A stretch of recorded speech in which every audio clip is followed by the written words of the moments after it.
Istaidna Labari Inna Rabbi zidni ilma warzuqni fahma. Ya Allah, tambahkanlah ilmuku dan berilah aku pemahaman yang baik. Amin ya rabbal alamin. Ihtiraman Assalamualaikum warahmatullahi wabarakatuh. Waalaikumsalam warahmatullahi wabarakatuh.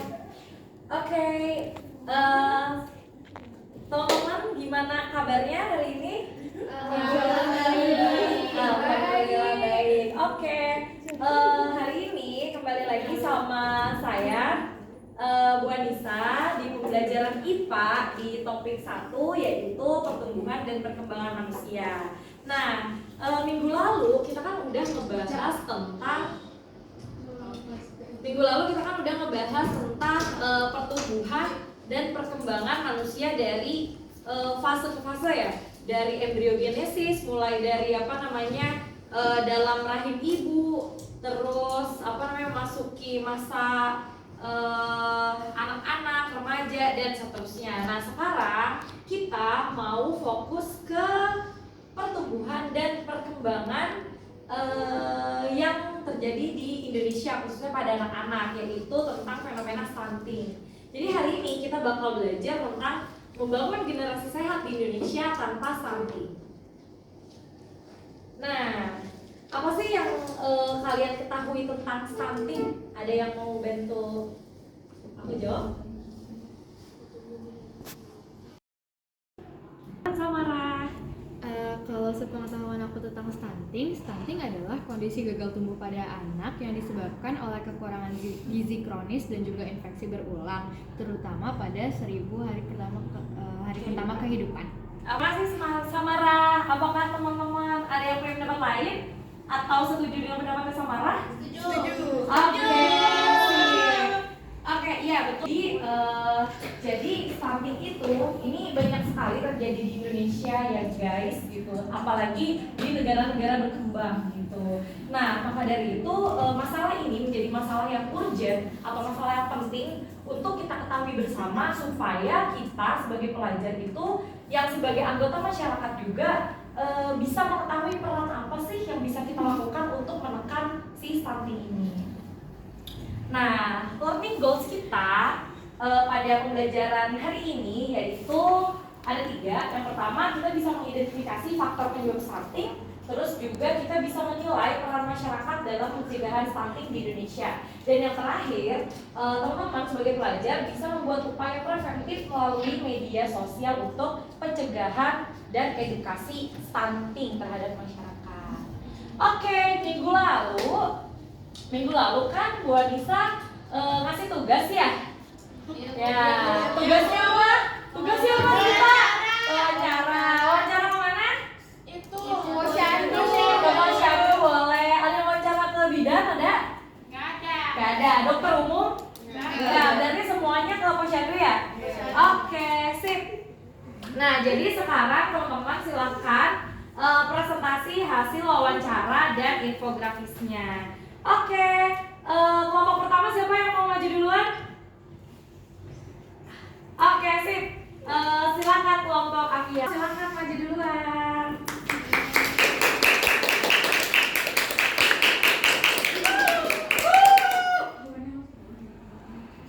Ya, silakan pakai tangan dulu.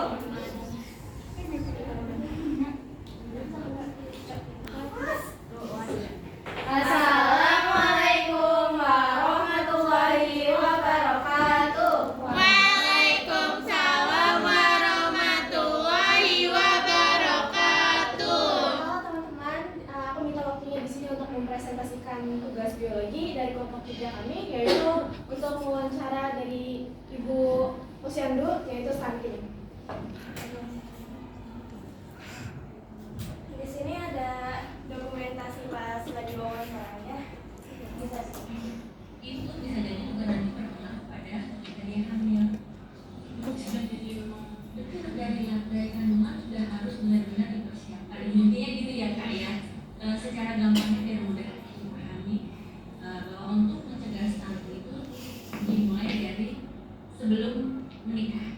sebelum ibu itu hamil gitu ya. Termasuk ketika dia mau menikah harus mengecek macam-macam berat badannya jangan terlalu ringan, jangan terlalu kurus banget ya. Terus kita anak kita lengan, nilai itu juga dicek. Sebelum orang menikah atau sebelum seorang wanita menikah itu biasanya harus mengecek kesehatan di puskesmas. Itu pun dalam rangka untuk mencegah stunting.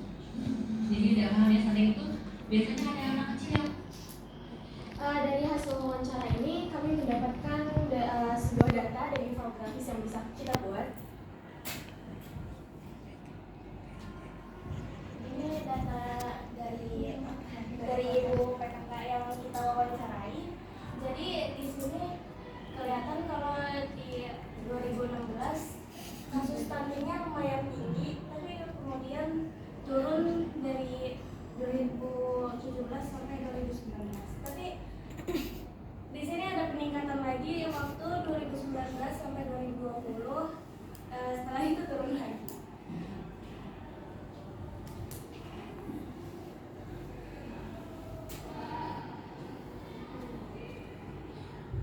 Jadi ini infografis yang akan kami presentasikan dan penjelasannya ada di dalam sini. Jadi mohon dengarkan ya. Yang pertama ada apa itu stunting? Stunting adalah kondisi gagal tumbuh pada anak akibat kekurangan gizi kronis sejak dalam kandungan hingga usia 2 tahun. Ditandai dengan tinggi badan lebih pendek dari standar usianya. Ada juga upaya dari posyandu. Yang pertama, penimbangan dan pengukuran anak tiap bulan. Yang kedua, edukasi gizi untuk ibu dan keluarga. Yang ketiga, imunisasi, vitamin dan vitamin. Dan yang terakhir, deteksi dan penanganan studi stunting. Dan di sini ada frekuensi yang harusnya posyandu normalnya. Balita itu 1 kali tiap bulannya 1 kali. Dan ibu hamil minimal 4 kali selama kehamilan. Di situ remaja putri itu 1 kali seminggu untuk edukasi dan ada. Penyebab stunting itu ada 4. 1. Kekurangan gizi dalam waktu lama. 2. Pemberian ASI dan MPASI yang tidak adekuat. 3. Infeksi berulang, misalnya diare, ispa. 4. Sanitasi buruk dan air tidak bersih. Dampak stunting: pertumbuhan fisik dan otak terganggu, daya tahan tubuh lemah, mudah sakit, kecerdasan dan prestasi belajar menurun, produktivitas rendah saat dewasa. Yuk cegah stunting dengan cepat. Cukup gizi sejak kehamilan, eksklusifkan ASI 6 bulan, pastikan sanitasi baik, akses layanan kesehatan rutin, dan terus edukasi orang tua.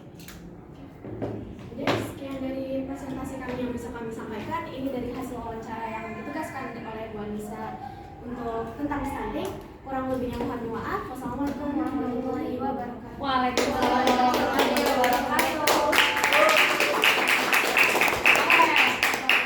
Oh iya, ada yang mau bertanya? Ada yang mau bertanya, teman-teman dari kelompok lain? Nanti kita diskusi bareng-bareng jawabannya. Ada yang mau bertanya? Apa aja boleh? Nanya apa aja boleh? Aku mau nanya. Boleh, silakan semua.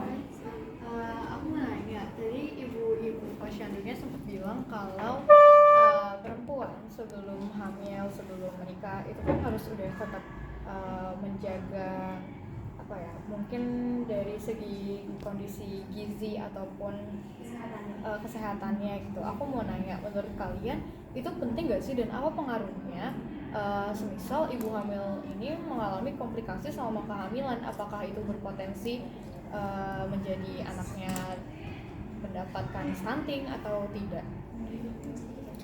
Teman-teman tangkap pertanyaannya? Oke, sip.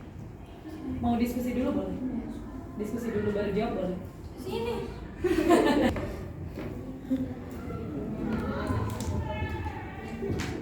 Pengaruh ibu terhadap anaknya kah? Saat kehamilan? Saat kehamilan. Boleh aku bantu sedikit-sedikit jawabnya? Boleh. Jadi anak sebenarnya stunting itu kalau nggak salah tidak terlalu berpengaruh oleh ibunya. Bukan tidak terpengaruh, tapi lebih ke memang karena kondisi anaknya, entah itu karena penyakit atau memang kurangnya dari edukasi sang ibu untuk membuat pertumbuhan anaknya lebih baik. Dibilang berpengaruh memang, karena saat dalam kandungan itu gizi yang harus tercukupi juga harus dilihat dari masa kehamilan, dan sebelum hamil itu sebenarnya sudah harus diperiksa apakah ada suatu penyakit yang bisa menyebabkan anaknya menyebabkan stunting, atau mungkin bisa kurangnya sang ibu untuk menanganinya. Gitu mungkin. Gimana Samara? Iya. Ragu ya? Gak apa, di ini aja, disampaikan aja. Rasa kurang cukup kok. Oke, sip. Bu Anissa mau nambahkan ya sayang ya. Oke, tadi pertanyaan Samara bagus banget ya. Jadi pertanyaan Samara kalau misalnya teman-teman nggak dengar gitu yang lain. Jadi pertanyaan Samara tuh ada dua. Yang pertama itu adalah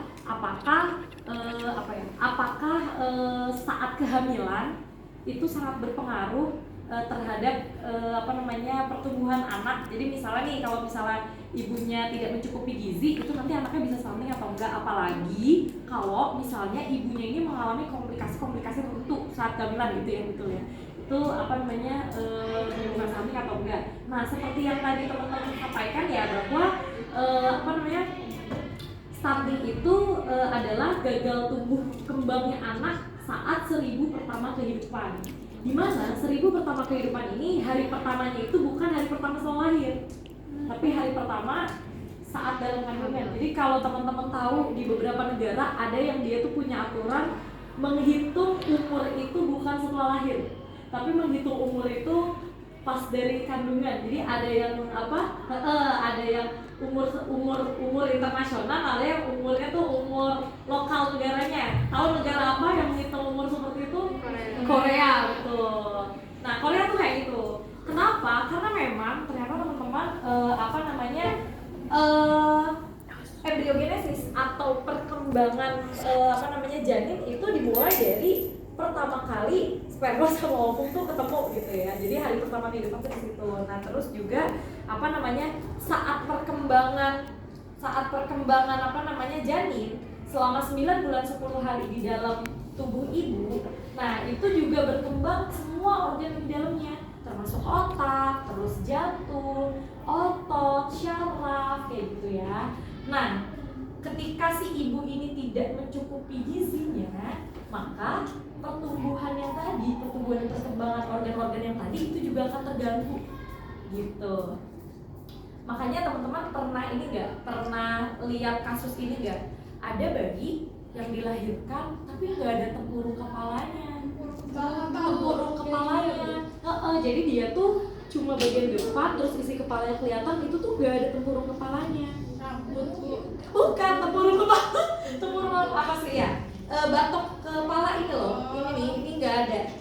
Gitu. Atau teman-teman pernah lihat nggak bayi yang dia mengalami mikrosefali atau kepalanya itu kecil, atau hidrosefalus yang kepalanya itu besar isi cairan.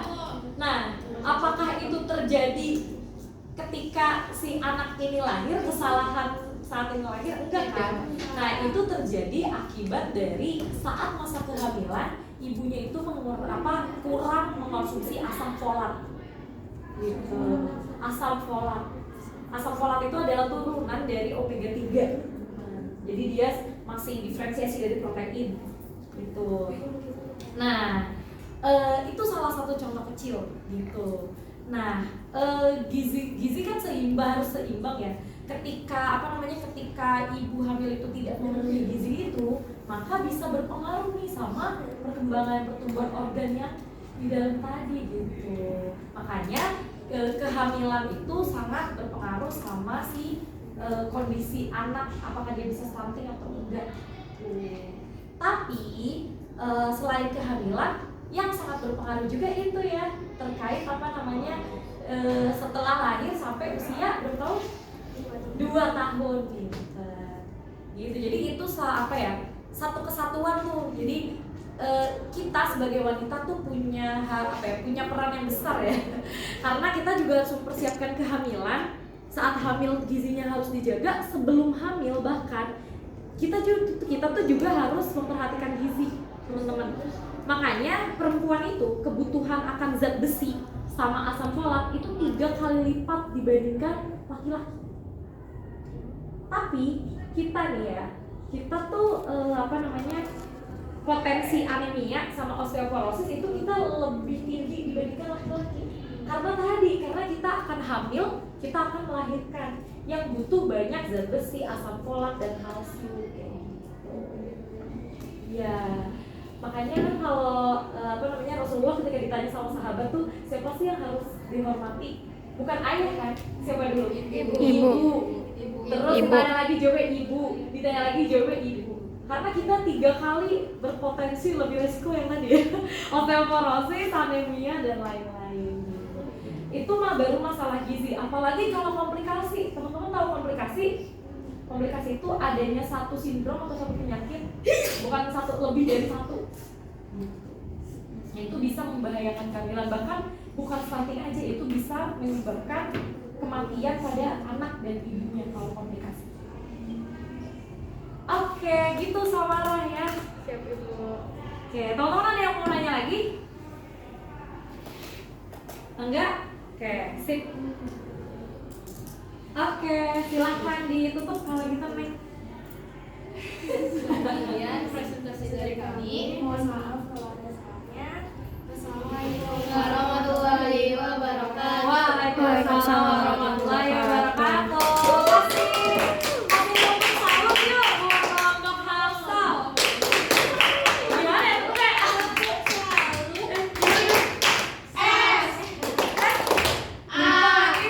gitu ya?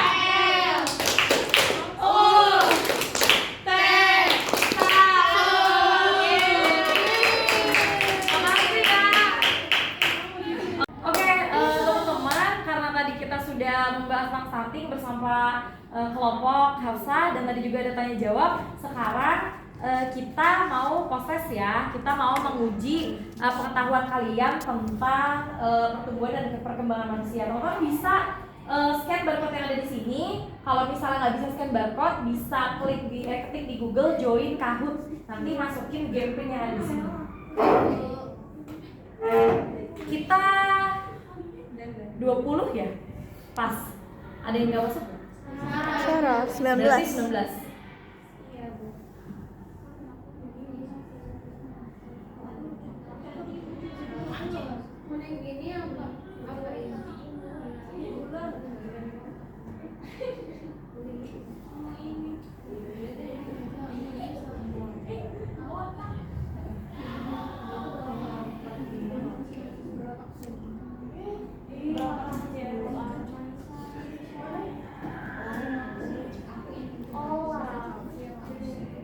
Ada yang nggak ada kuota? Nggak ada, aman. Nih Bu Anissa mulai ya. Ibu sabar, Bu, saya mau dandan. Iya Bu, benar Bu. Ya Allah. Saya mau dandan dulu.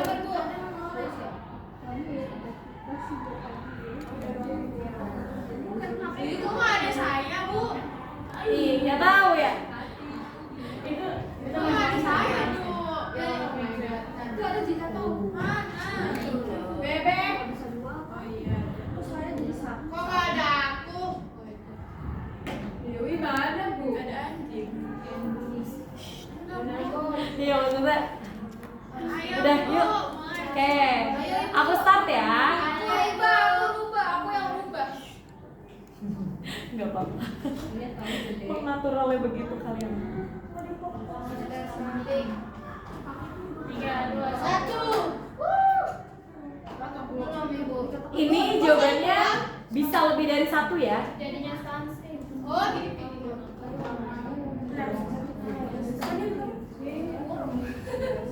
Dia mana? Jawabannya lebih dari satu ya, Nas? Enggak bisa, cuma gimana caranya Bu? Milih. Iya, milih aja. Kok nggak bisa sih? Oh, bisa tuh. Satu doang. Oh, iya nggak apa. Tapi tetap benar di sini. Saya menjawab Bu. Ya, marah. Gak kebaca Bu soalnya di situ. Siapa mana? Mau dibacain? Yeay, Via memimpin, Naila menyusul, dan teman-temannya di bawah. Kayak mana? Ada Dampak jangka panjang dari stunting terhadap anak itu apa? Udah Bu, saya udah jawab. Susah Bu bacanya Bu. Mirisnya nambah deh Bu kayaknya. Penurunan berat badan yang signifikan, penyakit kronis pada usia lanjut, masalah perkembangan fisik dan kognitif.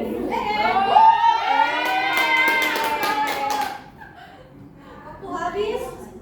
Wih, parah, menyusul. Wah, siapa nih yang keluar tadi? Last question ya. Siap Bu. Ya. Ada saya itu. Stunting hanya terjadi pada anak-anak yang kekurangan gizi setelah usia 2 tahun. Maksudnya apakah stunting cuma terjadi sama anak-anak yang ini? Apakah faktor-faktor lain tidak berpengaruh gitu maksudnya?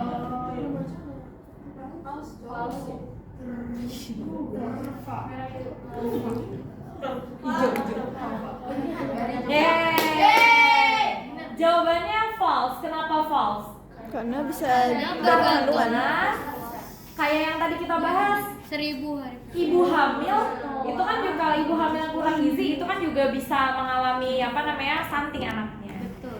Oke, siapakah 3 terbaik, tercepat, tertepat? Yang kedua Hafsa. Yang pertama adalah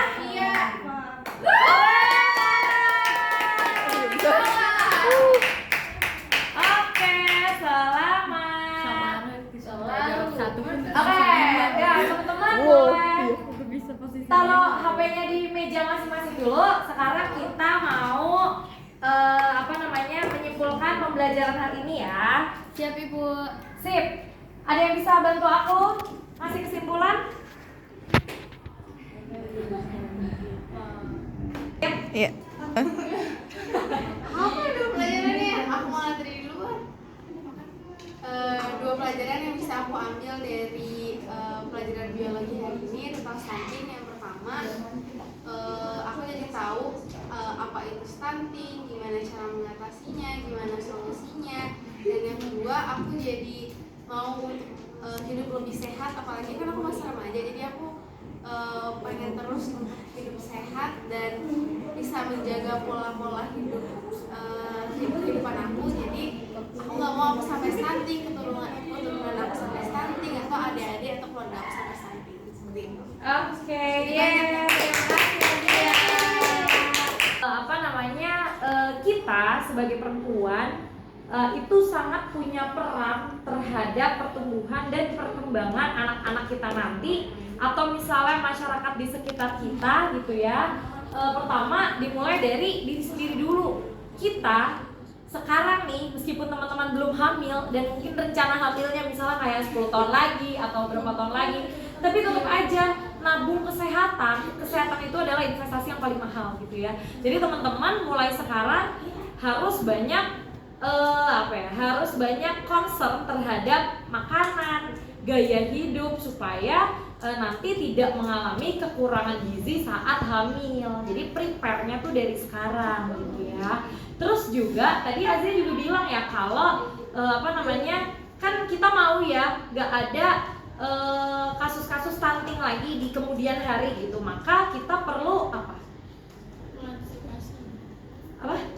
Kita perlu mensosialisasikan, kita perlu ngasih tahu orang-orang, kita perlu kampanye, kita perlu campaign ngasih tahu orang-orang bahwa stunting itu bahayanya ini loh. Tapi meskipun bahaya bisa dicegah. Karena tadi aja yang posyandunya Lombok Hafsah dari mana tadi posyandunya? Depan masjid. Berarti kelurahan apa itu? Permata Depok Regensi ya. Nah, berarti kelurahan apa? Sukmajaya? Ratu Jaya. Nah, berarti di di Ratu Jaya tuh berarti kan kelihatan ya kalau misalnya yang tadinya turun terus naik, kira-kira apa sih yang mereka lakukan sampai ini tuh naik? Berarti ibu-ibu posyandunya punya peran nggak? Punya. Apa perannya? Bantu agar tidak ada stunting. Satu orang. Jangan dong sama membantu ya Bu. Mensosialisasikan, terus membantu. Oke. Karena kalau posyandu kayaknya programnya banyak gak sih? Kayak tadi kamu bilang kan sebulan sekali harus ngedata bayi. Biasa diapain tuh? Diukur beratnya ya? Terus diapain lagi? Berat, tinggi, lingkar kepala, lingkar lengan biasanya. Oke, sip. Oke, terima kasih Cantika. Oke, teman-teman ada yang mau menyampaikan apa yang menjadi kesulitan teman-teman dalam pembelajaran hari ini? Tidak ada.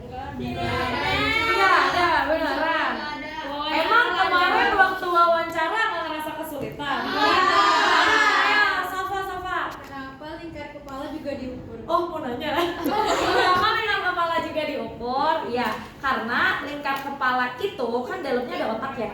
Jadi salah satu indikator bahwa bayi itu sehat adalah lingkar kepalanya itu proporsional, seimbang dengan berat badan dan tinggi badannya. Kalau misalnya dia tidak proporsional, misalnya lingkar kepalanya tuh lebih kecil dari ukuran yang seharusnya, maka itu tuh ada indikasi bahwa otaknya itu tidak berkembang secara maksimal. Otaknya kecil ya Bu? Itu yang tadi aku bilang yang namanya mikrosefali. Nah, itu adalah salah satu indikator yang terlihat gitu. Nah, nanti dilihat nih ke depannya apakah sejalan kalau misalnya dia usia 6 bulan tapi belum bisa duduk atau enggak belum bisa tengkurap. Nah, itu berarti menandakan bahwa otaknya ini memang berkembangnya tidak maksimal gitu. Makanya lingkar kepala tuh diukur. Gitu Safa. Oke. Balik lagi ke pertanyaannya. Jadi yang menurut teman-teman yang menjadi kesulitan dalam tugas ini atau pembelajaran ini apa? Sulit wawancara. Apa sulitnya? Sulitnya lebih ke kayak gak semua posyandu di Depok itu Aktif ya? buat mengkampanyekan atau mensosialisasikan program posyandu seharusnya di setiap komplek. Jadi datanya kurang terbaru atau memang dari posyandunya kurang rajin melakukan programnya. Oke. Sip. Hari ini belajarnya happy gak? Happy! Ya ampun, makasih ya. Kenapa happy? Karena Karena seru. Oke, ya udah gitu aja teman-teman. Kurang lebihnya mohon maaf. Untuk pertemuan berikutnya kita akan membahas pertumbuhan dan perkembangan tapi pada hewan ya. Oke. Aku udah upload nanti malam aku upload materinya di GCR. Jadi teman-teman minggu depan baca dulu ya sebelum kita belajar ya. Oke, kurang lebihnya mohon maaf. Assalamualaikum warahmatullahi wabarakatuh. Waalaikumsalam warahmatullahi wabarakatuh. Terima kasih Lara.